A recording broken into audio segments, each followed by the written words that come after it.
So today's episode could be the episode we secure Champions League football for Lincoln City, or it literally could be the worst episode of the entire series.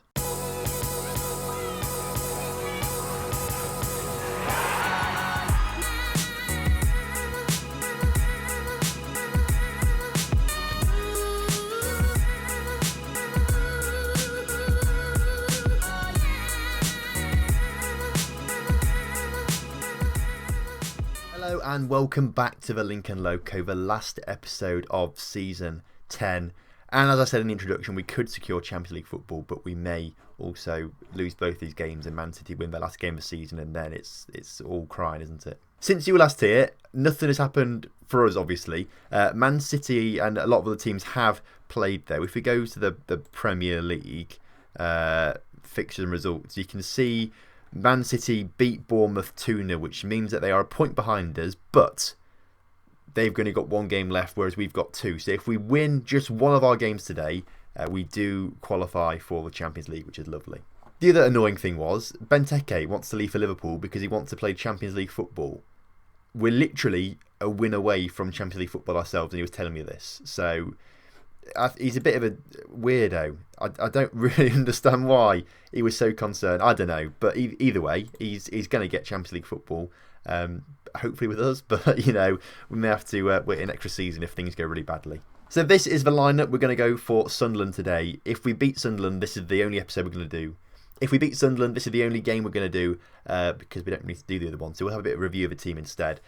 So we're playing the same team as we did against Arsenal the last game, a win against Arsenal. So Barisier starts in goal with Benteke, Patino and Kaufman as that defensive three. Bacholk and Gomez as wing backs. Jalapeno and Mertens starting that central midfield with Morala, Despacito and Hammer Time making that sort of attacking triangle, arrowhead, prong sort of thing. Right, kickoff is upon us here, and this should be a routine, simple game. Sunderland, bottom of the table, already relegated. So, really, they should do us a favour and let us win. But something tells me they're going to beat us like 1-0 with a 90th minute winner, and it's going to send me crazy.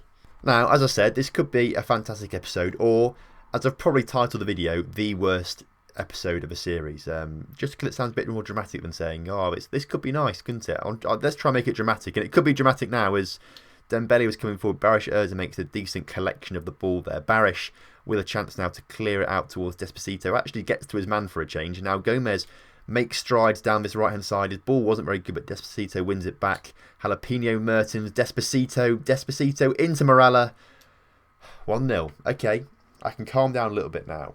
I'm on it. I'm still on edge a little bit. I still feel like it's all going to collapse at some point. I'm not going to feel safe until the 90th minute whistle blows and we're in the Champions League. Also, if you'd like to notice as well, Arsenal have also gone ahead of Man United in the league again. It'd be nice to see Arsenal win it. More so because Man United have won it nearly every single season since this began. They've lost it twice maybe. They've definitely done it once. They've not won it once. I think it may have been twice they haven't won it. But saying that, I think it is only just the once. Morales picked up a knock, unfortunately, so I don't want to risk him too much. So we'll bring Jimenez on in the 29th minute, which is a bit early. But Mertens with a free kick now. I don't think we've scored a direct free kick in this entire series. Honestly, I can't. If we have, it's only been a handful. I could probably count it on two hands.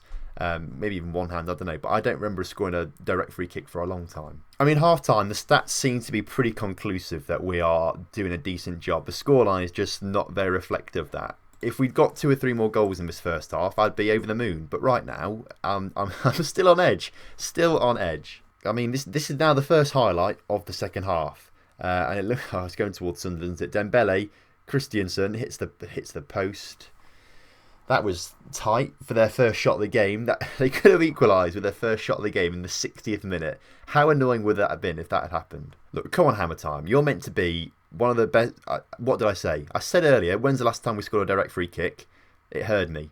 Now is the last time we scored a free kick. That was a good free kick, to be fair, from Mertens. I've got to say. I was about to say, Hammer Time, why are you not scoring more goals? You're meant to be a top goal scorer in the Premier League. We're playing bottom of the table. This should be shooting practice for you, and yet he's on a 6.5. I might take him off, actually. Jalapeno's looking tired, so Cortines is going to come on. I keep calling him Cortines now. I keep calling him Corinthians before that. And then I looked actually how you say it. It is Cortines, isn't it? So I'm sorry if you're confused by that. I'm confused myself when I say it, but Cortina's there. What else is going to happen? Nothing. That's the only change we're making. Patino's free kick then, played out towards Despacito, who beats his man in the area. Davis, though, tries to clear. But that's a poor clearance to Corinthians, or Cortina's what we're calling him now, into Hammer Time. And Hammer Time answers my call of him saying score goals. He's got a goal here today. It's 3-0 against Sunderland. There's not a chance they're going to come back and win this now. We are qualified for the Champions League. I love it. I love it. Gomez on the ball now for us once again into Despacito on the edge of the area. Hammer Time just past the post. Could have doubled his tally for today, but unfortunately didn't quite do it there. Gomez into Hammer Time, and Hammer Time, that was a quick highlight, but that was a lovely work goal. Gomez onto the back post. Hammer Time's there. He's doubled his tally for today. I'm pretty sure he is going to be the Premier League top goal scorer of his season. We'll double check in a minute, which would be nice, obviously. But obviously, there's still one more game to go. As we've now qualified, we're not going to do that game. I'm going to go and play it. And then you can see who's won the league and things like that. And then we'll do a little review of the team and things like that. I think that's probably what we'll do next. There's still, though, 3 minutes of this game left. And Sunderland trying to come forward. They're trying to ruin it for us and not get a clean sheet. They hit the crossbar there again. They've hit the post twice now, to be fair. They've been unlucky, I've got to say. To be fair, Barry Scherzer wouldn't be able to get those shots if they'd been on target. So we have been lucky. Hammer Time looking for a hat-trick. Doesn't quite get it. The keeper makes a decent save at the near post. But that's it now. I'm not doing any more commentary on this game unless we score a goal from this. Mertens into the middle. It's just over the bar. Oh, I said I wasn't going to do more commentary and I was texting. They scored. Ruins our clean sheets as their first shot on target. Barish, he is so rubbish. He is literally rubbish. And Reynolds is no better. We have to get a new goalkeeper next season. We just can't keep clean sheets and things like that, can we? There we go. Lincoln 4, Sunderland 1. Passionately, you've qualified for the Champions League. Everyone has gained confidence from that. That is delightful. I want official confirmation in my news inbox. We've hammered them. Morales out for 47 days. He's out for the rest of the season, but there's only one game left. We qualify for the Champions League. The initial budget's of £113 million transfer. There's no change to the wage budget, but £130 million wage transfer. We'll probably just push from that into the wage. Jalapeno's happy to stay. Benteke's happy to stay. There we go. We've done it. 3 players in Team of the Week, which is very nice. I'm now going to go and play the Everton game, so I'll be back in seconds for you, basically. And then we're going to look through the team and a few things like that. So we won that last game 3-0, and Arsenal also won their last game. So that means that they win the title from Man United. It's only the second time that Man United have not won the title in 10 seasons. So that's quite nice to see them not win it for a change, really. Also, Arsenal runners up for the past 3 seasons as well, so they've been waiting for that for a long time. Hammer Time got top goal scorer in the end, which is fantastic stuff for him. Well done, Hammer Time. We'll congratulate him on that award. Congratulations, you worked hard, blah, blah, blah, blah, blah. 3 players in Team of the Year, Morala, Mertens and Hammer Time. Hopefully Morala will stay. He got a bit aggy, didn't he? But hopefully he'll stay. End of season awards, Hammer Time, best player was 74% of the vote, then Despacito, then Morala. Mark Call got goal of the season, but I can click on him on Crystal Palace, but not the goal. Shaylon signing of the season and young player of the season, Hammer Time. He's only 22 years old and he's already won world's best player. It's incredible. What I do want to do is I'm going to go through the best 11s for the past 10 seasons. It's the 10th season, rather than just look at this season. Let's look at everything as a snapshot, really. Let's have a look and see what's happened. Overall, we'll look at them last, shall we? We'll go back to that very first season we had. Blimey, this is a blast from the past now. If you've been here the whole time, you'll know these players, I suppose, won't you? David Hernan was sick, to be fair. I don't know if he's still playing or not. But he left us, never wanted to come back, and had a really, really poor career. I say poor career. He's in a top flight Belgium league. He's not going to want to be in League 2, is he? But he had the best season for us, basically. But we had some good players there. Bostwick and Woodyard. Billy Knott was all right, wasn't he? Raggett was amazing that season as well. That was really good stuff. Season afterwards, when we got promoted, it didn't change too... Well, I say it didn't change too much. It changed quite a bit. Michael Bostwick not there for some reason. He should be, because he played literally every game that season, I believe. But Thierry Ambrose was a great player we had on loan from Man City. He's a free agent right now. We tried to sign him, but he went to Amiens instead. We got promoted that season. We thought he might join to a championship side, but no. He went to Amiens and he's had a poor career in terms of appearances, I've got to say. Milan Bars, of course, was a decent player we had. Where's he at now? Barnsley. Again, he's had a pretty mediocre career, I've got to say. George Byers, of course, was probably one of the first players alongside Woodyard to really establish himself as a really high quality player. Now plays for Rangers. Had a long career with us, to be fair. A lot of it on loan. Then we got him a free transfer for 2 years, and he went to Norwich on a free. So a weird career for him, I've got to say as well. Oh, the 1920 season was the turn of Ashley Fletcher. What a player he was. Now playing at Portsmouth in League One. He had 3 really decent seasons for us. The first one was the best, and the next 2 not so great in the Championship apparently. But he was a really solid player, I've got to say. I thought he was a really solid player. We let him go on a free in the end, which is probably a bit silly. But I thought Fletcher was one of the best players we had. Fosu and Prince Harry were also like really decent players. Walsh was also, he came in at some point, didn't he? He was a good player. He was sort of on loan a lot. Well, I say a lot. He came on 1 season. I thought he was on more than that. Apparently not. I don't know. Oh, Maxime Darpino is down here in the this bit, whatever you want to call it. He was a weird one. We got him on a free transfer and then suddenly was like the most valuable player in the squad. So we sold him to Swindon. For Swindon in League One paid 1.5 million for a really crap player. He had 2 alright, well, 1 alright season, then another one before he went to Troyes. So a weird one. He's played Troyes for the rest of his career, but that was a weird signing and a weird transfer. The 2021 season was the year we got promoted. We changed the formation of a diamond, and that was it really. And Chummer and Allore, they were an absolute partnership. Chummer is now playing his trade at Leicester. We sold him for loads to Middlesbrough. He only played 4 games in 2 seasons for Middlesbrough after moving for £16 million. That is such a waste. It was awful there as well. And he's had a good goal return at Leicester, but his average rating suggests he hasn't played that well. But that's a decent goal return, I've got to say. But for us, he was great. 21 goals, 17 goals, 12 goals, 6 goals. It did decline a little bit, but he was a great player for us, and I do really appreciate how good he was. Actually, looking at this, I don't think it was the season we got promoted. I think the season we got promoted was this one. With a very similar side. But I want to look at Allore as well. He's now at Nancy. We've spoken about him a little bit. He's still a favourite personnel. He went to Swindon as well. Swindon seem to like our players in League One as well for some reason. I don't know why they've got so much money and why they're so rubbish when they're buying players that played in the Premier League the season before and got 8 goals. I don't understand that decline really, but it happened. Jake Vokins. Maybe team of the year that year, but he was rubbish. It really was poor. He was either really good or really bad. There was no in between with him, so that was always weird.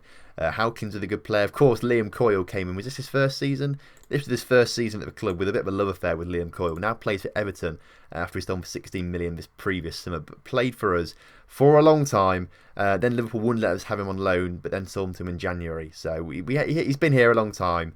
I kind of regret selling him, but he's not cut out for Lincoln anymore, I'm afraid. Maybe one day we'll get him back when he retires and we can get him to 10 seasons and have a testimonial for him. How does that sound? This then was the year we got promoted because we had David Green in the side and Roshawn Williams, and that was a real statement of intent to sign Roshawn Williams and David Green. That was a real statement of intent that season to make sure that we were going to get promoted, because that was huge, I've got to say. Really huge. Benjamin Garay was there as well. I remember him being a fairly decent player. We didn't play him too much though. I think he was on loan, wasn't he, from I'm not quite sure where, from Man City. He was a decent player and has sort of been on loan and went to Argentina again. So, he had a decent career afterwards, I've got to say, actually. Alex Woodyard was still playing for us at this point as well in the Championship, of course. We kept getting, it was League 2 quality at this point. Next season, Premier League, he's still there, I bet, somewhere. Maybe not, but he did play for us a fair bit this season in the Premier League. This is when we got De Silva. He was a great player as well. Gersbach, we don't talk about him.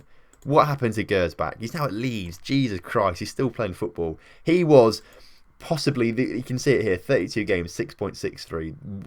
We just had to get a left back in because we didn't have anyone and no one wanted to join us apart from him, and he was woeful. He was so rubbish.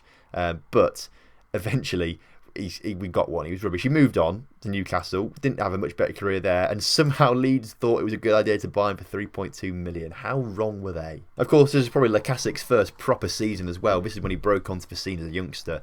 And Brad Yeo, of course. Who can forget Brad Yeo? I don't think this was his... We had him for 2 seasons, didn't we? I think this first one, if we look at him now, he's playing at Tottenham now. He's sort of played a bit this season. He's been all right. That transfer happened without me knowing, by the way. If I knew about it, I would have tried to sign him, but I didn't know. There was that first season where he wasn't really that great. And then it was a season afterwards where he just came on and became European Golden Boy. So it was the 23-24 season where he came on the scene. Was incredible. 7.72 that season. 7.52, sorry. He was great. Lacasic was also good. Anton Perrier was a decent player that we brought in. Where's he now? He's at Krasnodar, where we sold him for 20 million 2 seasons ago. What a deal that is, to be fair. Free transfer for 20 million. Thank you very much. I think this was the first season for Hammer Time as well, and Masovic. I think Benteke was this season afterwards, but Roshan Williams was still playing for us. Kobayashi had come in at that point as well. Declan Rice we had to use because we couldn't get Thingamajiggy, could we? Whatever it was called. Liam Cole came in the second part of the season. Declan Rice played more games, of course. Season afterwards, when Gomez came in, he was very, very good. Facundo Vieira, who can forget about him? I do like to look at him every now and again. He's played very well since leaving us. AEK did better than us in the Europa League this season. They got to the quarterfinals, I think, for the second time in a row. So he's doing something right, as Facundo. He's doing very well for himself. Of course, you're more familiar with these kind of names now. Johnson, he was on loan for a while, wasn't he, from Man City, and he's still there now, not really doing much. So I won't worry about him too much. And then last season, of course, was a decent one. Very, very good. Despacito and Gomez played well. Diaz was an absolute star. Where is he? 25 goals that season. But of course, Hammer Time, 54 and 54. Incredible stuff. That's what got him best player in the world, basically. And then, of course, this season, we just had Morala comes in there. It's not really changed at all, has it? Morala comes in. Other than that, did it change? Yeah, Gomez and Bacholk. But other than that, it was the exact same apart from those three. And then, overall, this is what it looks like. Reynolds in goal, which is fair enough, I think. Masevic, De Silva, full-back, centre-back. I'm not sure. Benteke there as well. Jan Valery, we forgot about him. Now plays for West Ham after we bought him for 325k. Sold him to Olympiacos, who then sold him the season afterwards for a bit less. So a weird move for him, but at least he's back in the Premier League. Coyle, Jalapeno and Diaz make that sort of midfield triangle there. Interesting stuff. Diaz has got to be there, I suppose, and I suppose Coyle has as well.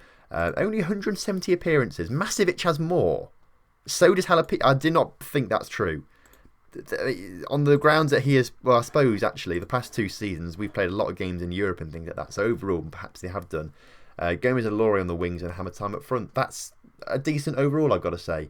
Let me know in the comment section of these first 10 seasons, who has been your favourite player and why. We'll leave it on that, shall we? So thank you very much for watching this season of the Lincoln Loco. I hope you've enjoyed it. I'm so looking forward to Champions League next season, so I hope you are too.